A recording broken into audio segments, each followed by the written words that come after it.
Ahí está. ¿Cuáles son esos sectores que vamos a analizar? Bueno, algunos, por ejemplo, son más conocidos, como por ejemplo el Banco Central de la República Argentina. Otros sectores otro sector importante del sector público es el Tesoro. El Tesoro tiene una vinculación directa con las definiciones que se toman en el Ministerio de Economía. De alguna manera opera como brazo del Ministerio de Economía en la administración de los fondos. Y después un sector que no es el sector público, pero que sí hace referencia a todos estos temas, son los bancos comerciales. Que como ustedes saben, los bancos comerciales no solo funcionan como empresas, sino que de alguna manera los bancos comerciales brindan una especie de servicio público o cumplen una función pública. ¿Cuál es la función pública de los bancos comerciales? Bueno, funcionan como instituciones de seguridad y de resguardo de los fondos de la población y de las empresas. Eso es importante tenerlo presente porque los bancos privados los podemos ver como sector privado, pero tienen una función pública que es un poco esta que les comentaba. ¿Cuál es la relación y cuál es la vinculación que hay entre el sector público y los bancos privados? Bueno, que los bancos privados no pueden hacer lo que quieran. Por ejemplo, tienen restricciones de endeudamiento, tienen restricciones para emitir o para configurar plazos fijos, y además tienen algo que se llama encaje, que es una obligatoriedad de resguardar parte de su dinero fuera de los bancos privados. ¿Sí? Es una especie de seguro que le pone el Estado a los bancos privados para que uno, cuando vaya a retirar los fondos que depositó, los pueda obtener. O sea, hay una regulación, entonces ese sería el concepto correcto, hay una regulación del Estado sobre el funcionamiento del sector privado. Otro tipo de regulaciones que existen, por ejemplo, son las que ejerce el Estado sobre los servicios públicos. La tarifa de la luz, la tarifa del agua y del gas están reguladas por el Estado. De lo que tiene que ver con regulación, hay, no sé si ustedes tienen en la carrera, pero hay materias específicas que se dedican a la regulación del sector privado, porque son sectores estratégicos para el Estado. Por más de que la luz la maneje una empresa privada, al tratarse de un servicio público estratégico para el funcionamiento del Estado y para el bienestar de la población, el Estado regula la tarifa de energía eléctrica. Lo mismo pasa con los bancos. El Estado tiene normativa y tiene herramientas para regular el funcionamiento de los bancos privados. Es por eso que nosotros ahora que vamos a pasar a trabajar directamente con el sector público, no vamos a perder de vista ni vamos a dejar de mirar algunas de las cosas que vimos en la primera parte de la materia, y vamos a trabajar y vamos a discutir con instituciones del sector privado, como en este caso los bancos privados. ¿Cuál es, les pregunto a ustedes, cuál es una de las principales regulaciones que tienen estos sectores sobre, por ejemplo, la circulación del dinero, ¿no? ¿Los bancos? Sí, los que mencioné, digo, el Tesoro, el Banco Central. ¿Los préstamos pueden ser una? Para regular la cantidad de circulante, profe, dice. Por ejemplo. Sí, bueno, el encaje es una también. Depende del encaje, es la cantidad de dinero físico que tenés en la calle. La tasa de interés también. Si la tasa de interés es alta, y la guita se queda en el banco, la gente no la invierte. Son artilugios como para sacar circulante de la calle. Bien. Y también otro concepto que es bastante importante tiene que ver con la emisión, ¿no? Lo que se dice la emisión monetaria, o sea, de la Pero maquinita. esto no es de banco privado, eso de banco, No, esa no es es del banco, la bolsa, no es. no. No, yo lo que preguntaba, Luis, es sobre los cuatro sectores que mencioné. Digo, bancos privados, Banco Central, Tesoro y el sector financiero. Digo, lo que tiene que ver con la emisión, como vos decís, no tiene que ver con los bancos privados, tiene que ver con el sector público, ¿no? Pero la emisión es una herramienta que tienen estos sectores para hacer política, concretamente. Eh, Sí. la emisión puede estar restringida o no, pero siempre tiene una mirada política en el sentido de modificar el comportamiento o favorecer o limitar, por ejemplo, el consumo. Eh, Después ustedes entienden algunas otras materias, van a ver con mayor claridad la relación o las distintas discusiones que hay sobre la emisión y la inflación. Hay como muchas discusiones en términos de si uno inyecta mucha cantidad de dinero en la economía, si eso efectivamente se traslada directamente a los precios o no, y qué alternativas hay. Lo que sí me interesa es que pensemos todo este artilugio, todo este entramado financiero, con alguna de las lógicas que venimos pensando en la primera parte de la materia.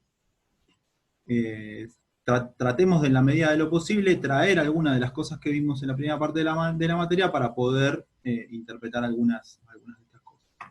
Les pongo la presentación que armé para la clase de hoy, y bueno, vamos a ir charlando y analizando un poco. La cambiamos.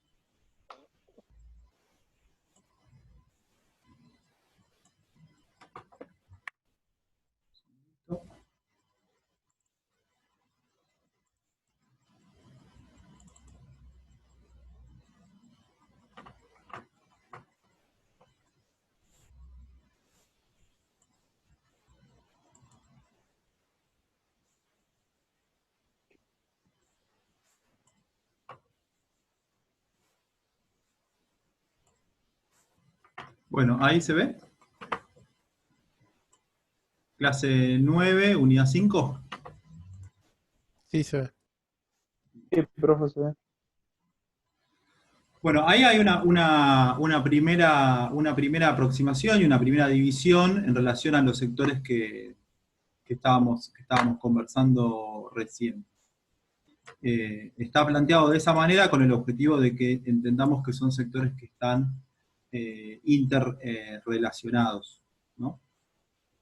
Nosotros lo que vamos a ver, por ejemplo, es que en el esquema de activos y pasivos que estuvimos trabajando en la primera parte, ese esquema de activos y pasivos funciona de manera muy interrelacionada entre estos actores. Nosotros, por ejemplo, cuando analizábamos en la contabilidad privada el esquema de un pasivo, lo pensábamos desde la perspectiva de una deuda que nosotros adquiríamos con un tercero, ¿no? Por ejemplo, para comprar insumos. Bueno, en el esquema de estos sectores que estamos analizando, el esquema de pasivos tiene que ver con préstamos o transferencias de dinero que hacen estos sectores entre sí. Por ejemplo, una pregunta que podemos hacer es, en este sector, que serían los bancos comerciales, ¿cuál se les ocurre que es parte del pasivo de esos bancos comerciales? La tasa de interés que se cede cuando se deja plata en un plazo fijo. ¿Qué parte del plazo fijo es un pasivo para un banco comercial? El interés. El interés, el banco te lo paga a vos. Sí. Porque de alguna manera vos le estás prestando fondos al banco comercial por un determinado tiempo, y el banco tiene una obligación, como analizamos, de devolvértelo en algún momento cuando vos lo vayas a requerir.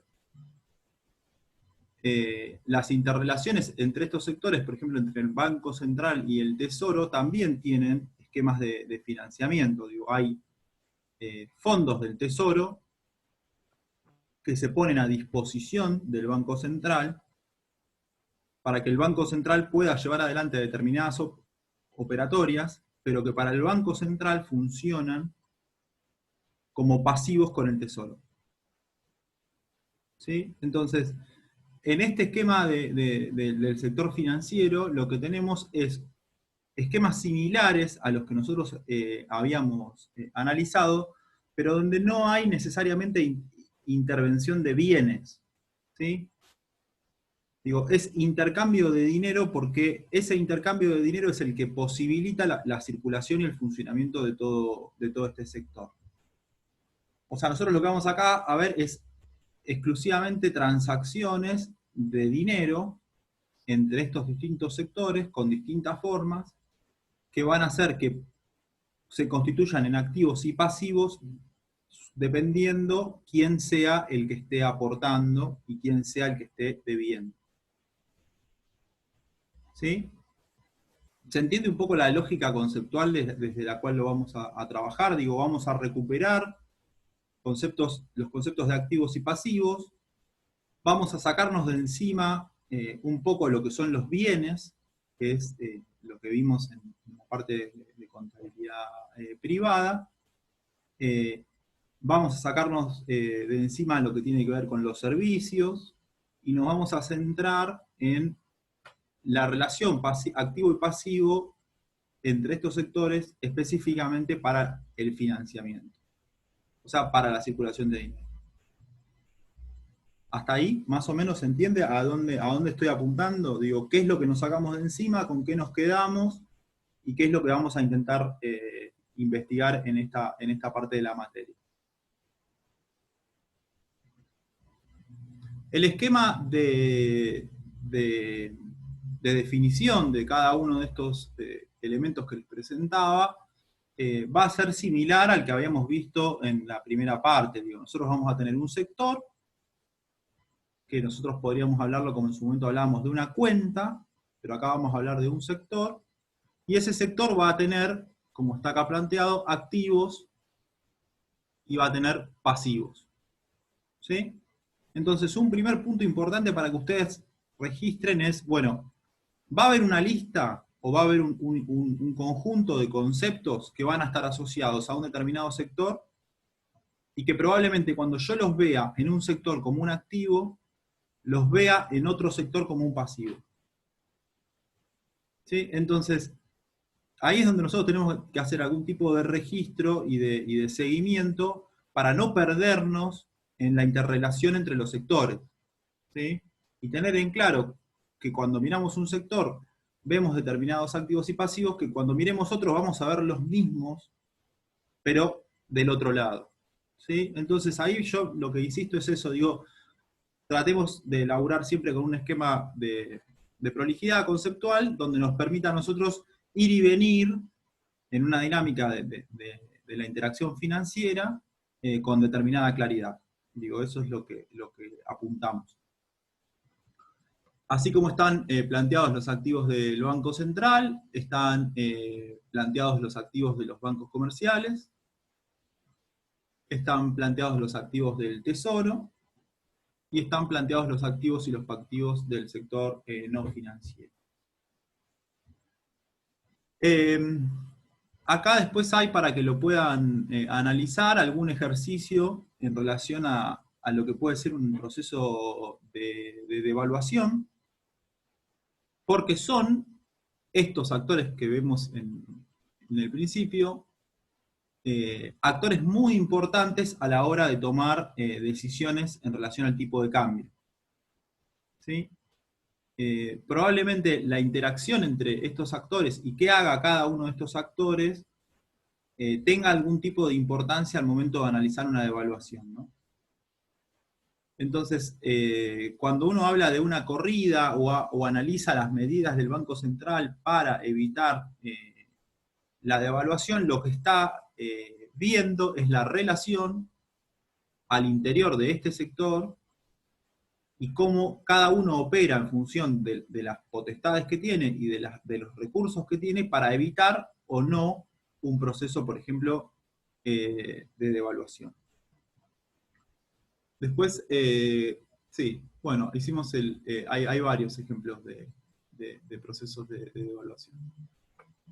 Pero acá, bueno, acá está explicado, digo, la idea de que el Banco Central, los bancos comerciales y el sector privado van a tener una interrelación entre sí al momento de tomar una decisión o de inclinar o no algún tipo de proceso devaluatorio.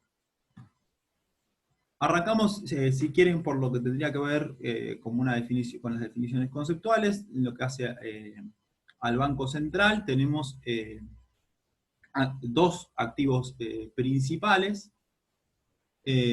Por un lado, las reservas internacionales, que tienen que ver con todo el conjunto de moneda extranjera que tiene el Banco Central. También forma parte de las reservas internacionales del Banco Central el oro, y también los depósitos que tiene el Banco Central de moneda extranjera afuera del país. ¿Sí? Ahí hay una estimación que, bueno, habría que revisarla, pero las reservas internacionales más o menos representan el 30% de los activos del Banco Central. En este caso, el Banco Central también tiene esto que se denomina títulos públicos, que son, emisiones que realiza el Tesoro, y que, como vimos en la primera parte de la materia, tienen mecanismos de incremento, o sea, tienen valoración a medida que el tiempo transcurre. Y bueno, estos títulos públicos, bueno, más o menos conforman el 45% del activo del Banco Central. Y bueno, como está definido acá, no son otra cosa que deuda emitida por el Tesoro. Después tenemos esto que se llama adelantos transitorios, que tiene una forma similar, pero tiene una duración más corta, ¿no? Es de menor duración esta transferencia. Y son también un activo importante del Banco Central. Y después el Banco Central tiene como activos los préstamos que le hace a los bancos privados para que los bancos privados puedan resolver determinados problemas financieros.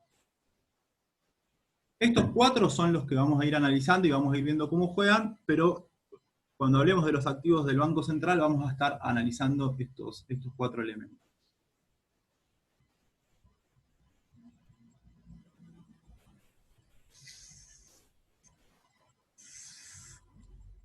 En lo que refiere a los pasivos del Banco Central, existen, lo que tiene que ver con la emisión monetaria, ¿no? Ahí es el concepto tiene que ver con que lo que yo hablaba en relación a la emisión, el Banco Central es el que tiene la potestad de emitir moneda.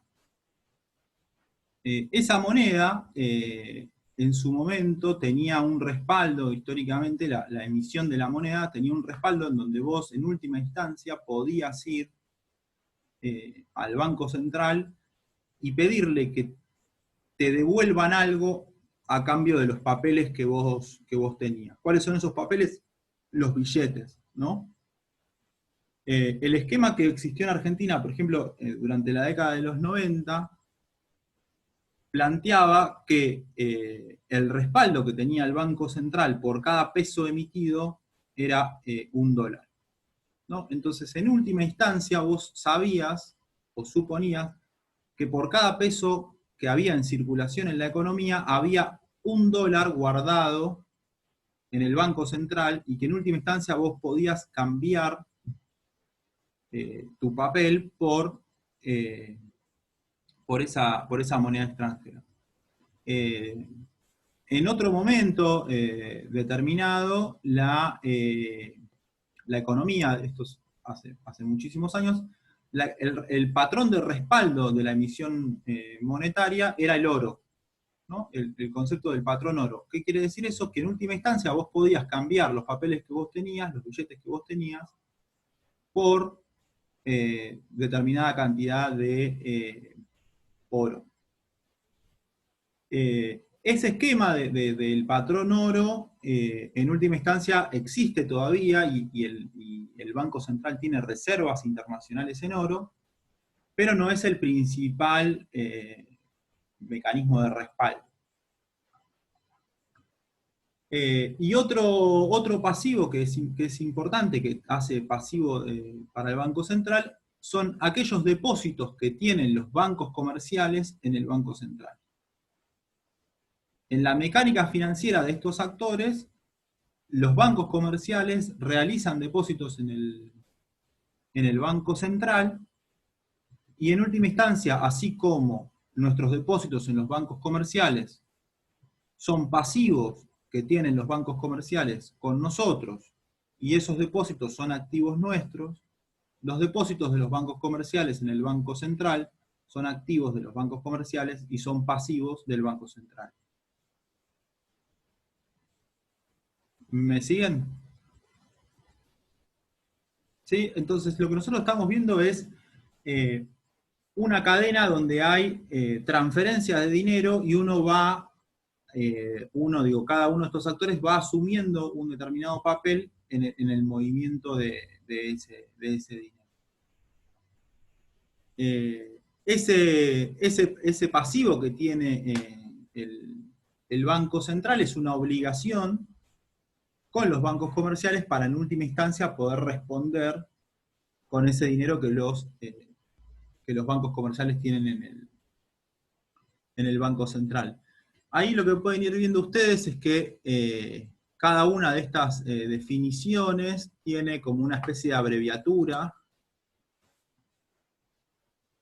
Reservas internacionales, RRI, títulos públicos, adelantos transitorios, bueno, redescuentos, billetes y monedas, y cuenta corriente en pesos que los bancos comerciales tienen en el Banco Central, CC, BC de bancos comerciales. ¿Sí? Eso es importante para que ustedes empiecen a identificar las cuentas en los distintos procesos que vayamos a analizar. En ese sentido, digo, uno lo que puede analizar es cómo se constituye, digo, o cuál es la totalidad del dinero que existe en la economía, o digo, cuál es la base monetaria que existe en la economía. ¿Cuál es, en parte, fundamental de esa base monetaria? Bueno, la totalidad de billetes y monedas en circulación que hay en la economía.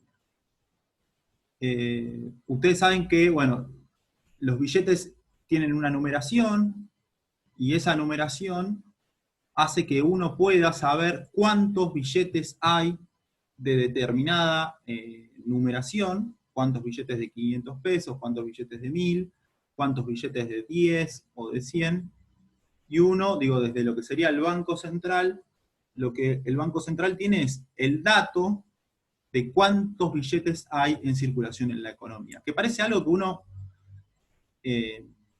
parece como medio obvio, pero digo, imagínense que ese número es un número que representa un dato bastante importante, ¿no?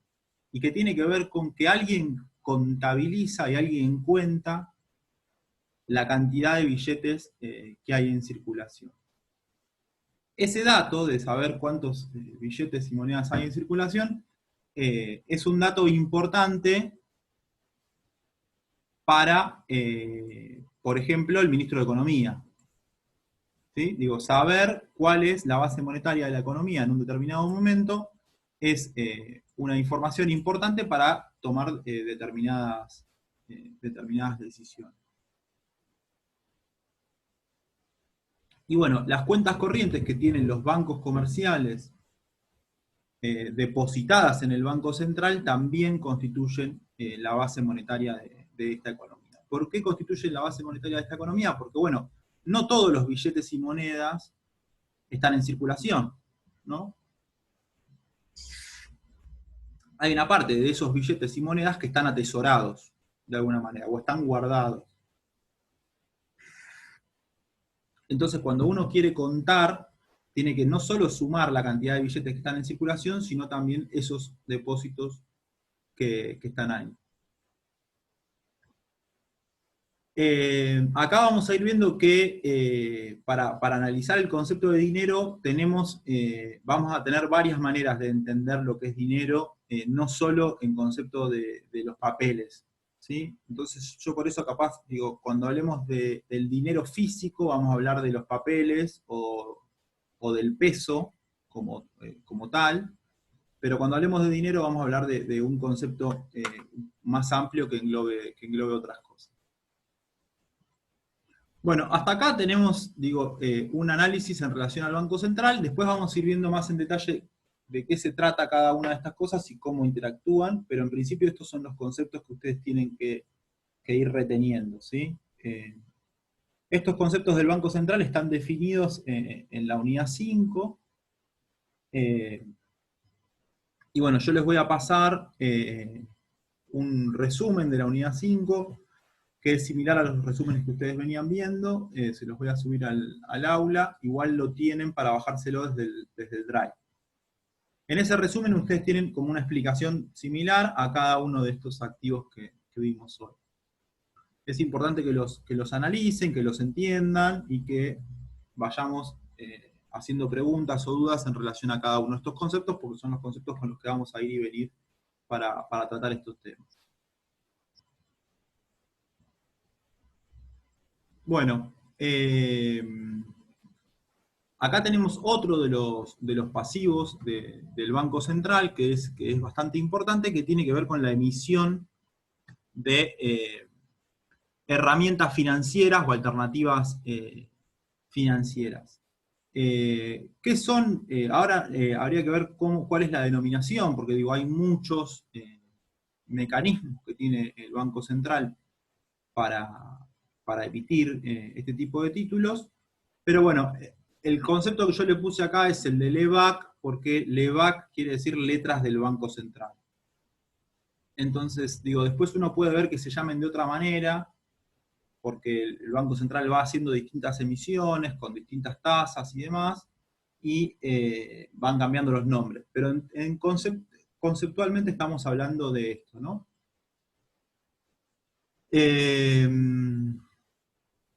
En ese sentido, digo, las LEBAC no son otra cosa que un título público emitido por el Banco Central y no por el Tesoro. Al igual que en el caso de cualquier otro banco o empresa, el Banco Central tendrá un patrimonio neto que surgirá como la diferencia entre sus activos y sus pasivos. Así como nosotros habíamos construido el concepto de patrimonio neto, habíamos construido el concepto de pasivo y de activo, vamos a poder analizar la situación del Banco Central en función de cómo le den al Banco Central la relación entre los activos que tiene y los pasivos que tiene. Ese dato de cuál es la situación del Banco Central es un dato que también es relevante y es importante para el Ministerio de Economía, el presidente, el jefe de gabinete.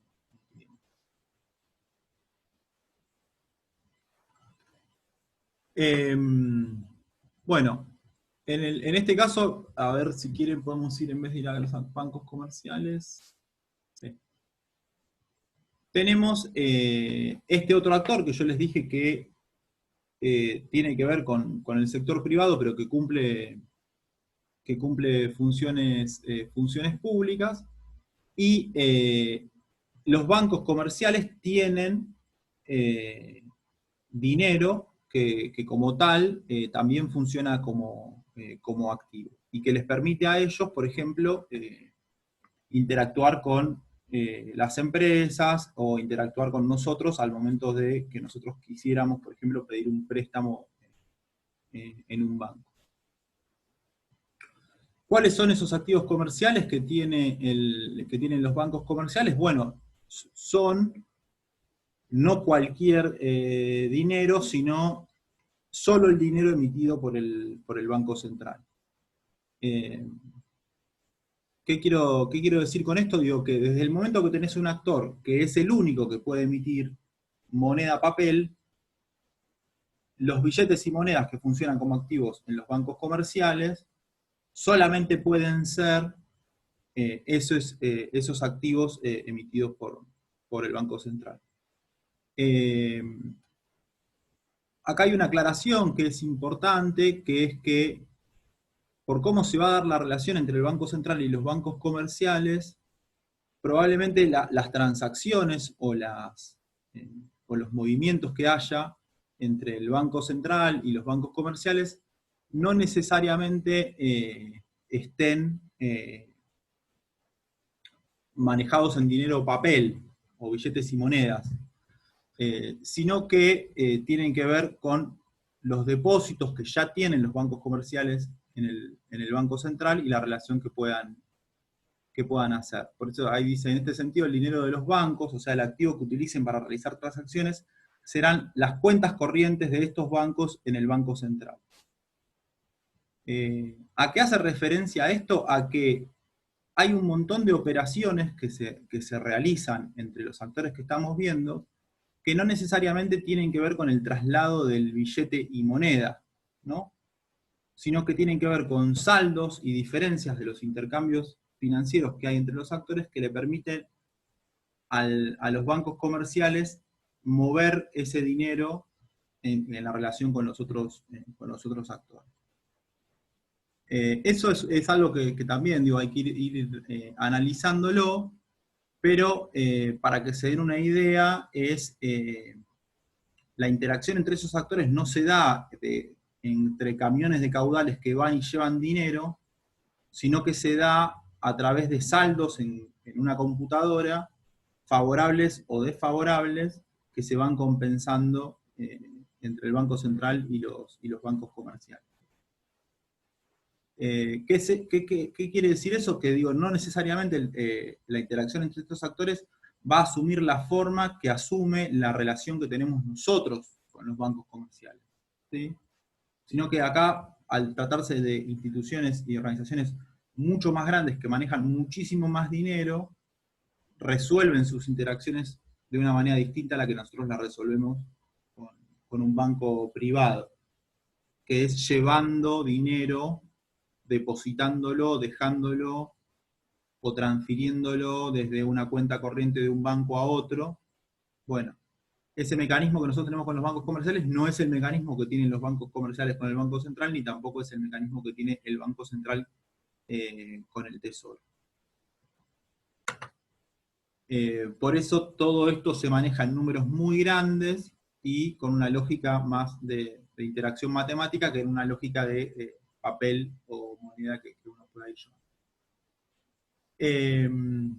Activos que tiene los bancos comerciales, bueno, nosotros habíamos charlado sobre esto, por ejemplo. Digo, son activos de los bancos comerciales todos los créditos que nos prestan a nosotros, ¿no? Todo el dinero que los bancos comerciales nos prestan a nosotros son activos que pueden ser en última instancia ejecutables si nosotros no los rendimos con dinero, ¿sí? Entonces, los bancos comerciales van a tener saldos de préstamos que van a ser considerados sus activos, pero que va a ser dinero que no va a estar en los bancos comerciales, ¿sí? O sea, desde el momento que un banco te presta una determinada cantidad de dinero, ese dinero se constituye un activo del banco comercial como una línea en una computadora que dice que a tal persona se le prestó tanto dinero y que ese dinero debe ser devuelto en tanta cantidad de cuotas en determinado periodo. Ese registro, que es una línea en un Excel,